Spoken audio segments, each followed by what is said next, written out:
James had not been out to push coaches or freight cars in the yard for several days. He was feeling miserable. Oh, dear! I wonder how long I shall have to stay in the shed. Will anyone ever see my red coat again? Why did I go so fast that I made a hole in one of my coaches that had to be mended with, of all things, a passenger's bootlace? At last, Sir Topham Hatt arrived. I know you are sorry, James, and I know, too, that you want to be a useful engine. People are laughing at my railway, and I do not like that at all. I will try hard to do my best, said James. That's a good engine. There's nothing like determination.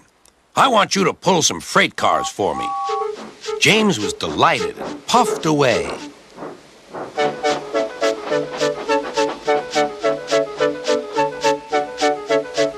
Here's your freight train, James, said Thomas.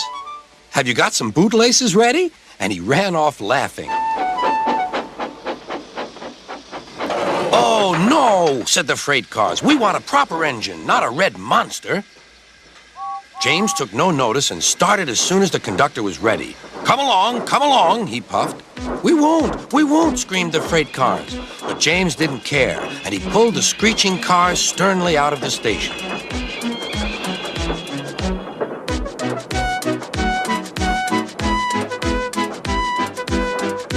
The cars tried hard to make him give up, but he still kept on. Sometimes their brakes would slip on, and sometimes their axles would run hot. And each time the trouble had to be put right. And each time James would start again, determined not to let them beat him. Give up, you can't pull us, you can't, called the cars. I can and I will, puffed James. And slowly but surely he pulled them along the line. At last they saw Gordon's Hill. Look out for trouble, James, warned his driver. We'll go fast and get them up before they know it. Don't let them stop you. So James went faster. Soon they were halfway up. I'm doing it, he panted. Will the top never come? Then, with a sudden jerk, it all came easier. I've done it! Hooray! It's easy now! But his driver shut off steam. They've done it again! We've left our tail behind, look! The last cars were running backwards down the hill. The coupling had snapped. But the conductor stopped the cars and got out to warn approaching engines.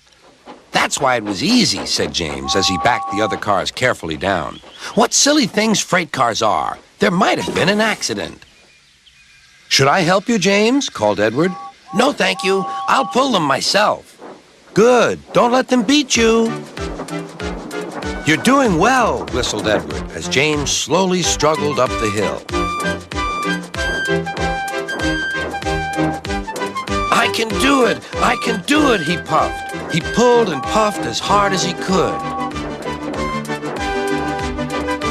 I've done it, he panted.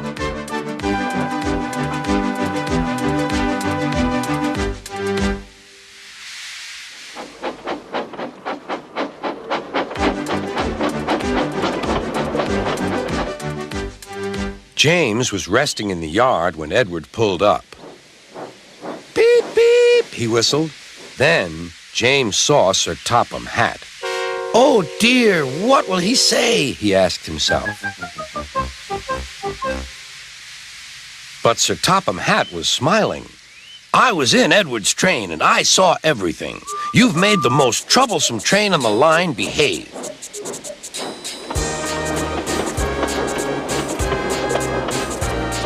After that performance, you deserve to keep your red coat.